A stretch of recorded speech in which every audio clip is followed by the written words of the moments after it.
sheria inasemaje kuhusu mtu ambaye anasita kutoa taarifa au anaficha taarifa kuhusu tukio lolote lile la kihalifu linapokuwa likitendeka, hasa katika masuala yanayohusu ukatili kwa watoto.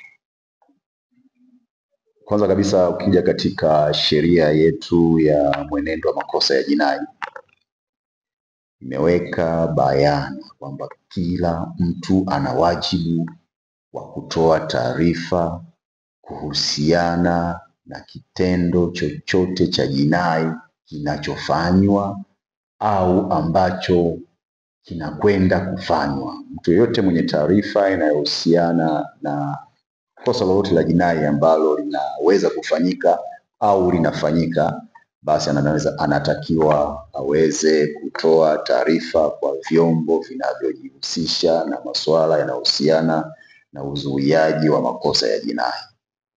Kwa hiyo kuendelea kukaa kimya unapokuwa na taarifa zozote za kufanyika kwa kosa la jinai, unapoendelea kukaa kimya kwa mujibu wa sheria zetu, hasa sheria mwenendo wa makosa ya jinai, ni kitendo ambacho hakikubaliki.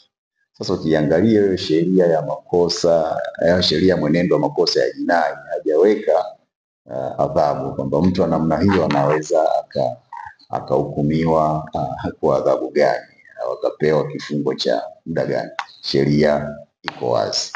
Inapokuja swala zima ambalo linahusu haki za mtoto, mtoto ambaye anafanyiwa vitendo vya unyanyasaji, mzazi anakuwa na taarifa na vitendo hivyo, au mtu yeyote yule anakuwa na taarifa na vitendo anavyofanyiwa huyo mtoto, sheria ya watoto inamtaka mtu huyo aweze kutoa taarifa kwa vyombo husika au kwa mamlaka husika ili kuzuia vitendo vya ukatili dhidi ya mtoto huyo.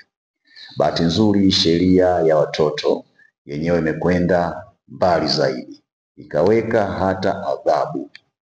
Mtu yeyote ambaye anaficha taarifa za vitendo vyovyote vinavyofanywa dhidi ya mtoto, vitendo vya kikatili, adhabu yake atakapobainika sio chini ya miezi mitatu.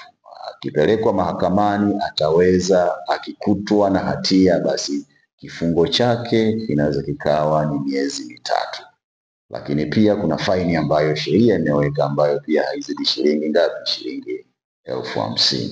Kwa hiyo anaweza akapewa vyote, adhabu ya kifungo pamoja na faini, au akapewa kifungo tu, au akaambiwa aweze kulipa faini hiyo ambayo nimeweza kuitaja. Kwa hiyo kwa mantiki hiyo, ni jukumu la kila Mtanzania, ni jukumu la kila mwanafamilia, ni jukumu la kila mwanajamii, anapoona jambo lolote lile ambalo linafanywa ambalo linaashiria jinai, anatakiwa aweze kutoa taarifa kwa vyombo husika.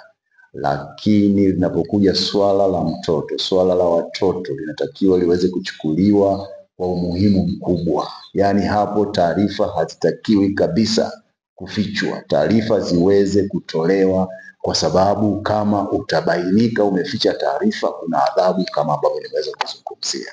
Kwa tuwalinde watoto wetu kwa kutoa taarifa kila tunapoona vitendo vya kuwanyanyasa au vitendo vya kikatili vikiwa vinafanywa dhidi yao. Tutoe taarifa kwa mamlaka husika, ikiwemo dawati, ikiwemo maafisa ustawi wa jamii, lakini hata polisi waweze kujulishwa unapoona vitendo vya namna hiyo dhidi ya watoto wetu katika jamii yetu ya Tanzania na Iringa kwa ujumla. Kutokujua sheria sio kinga.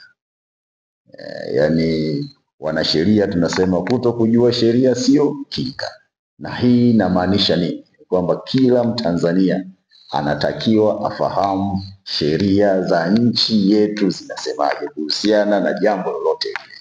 Kwa hiyo haitakuja kuwa ni utetezi kwa mtu ambaye aliruhusu jambo fulani ambalo ni jinai likafanywa, alafu yeye akasema kwamba mimi nilikuwa sijui kama sheria inaagiza hivyo au inakataza hivyo.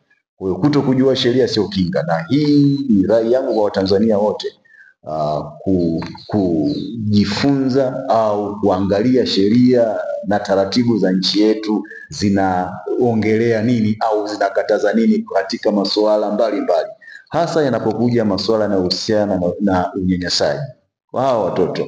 Kila Mtanzania whether anafahamu sheria au afahamu sheria, ana haki ya kuhakikisha anamsaidia mtoto kuepukana na vitendo vya unyanyasaji.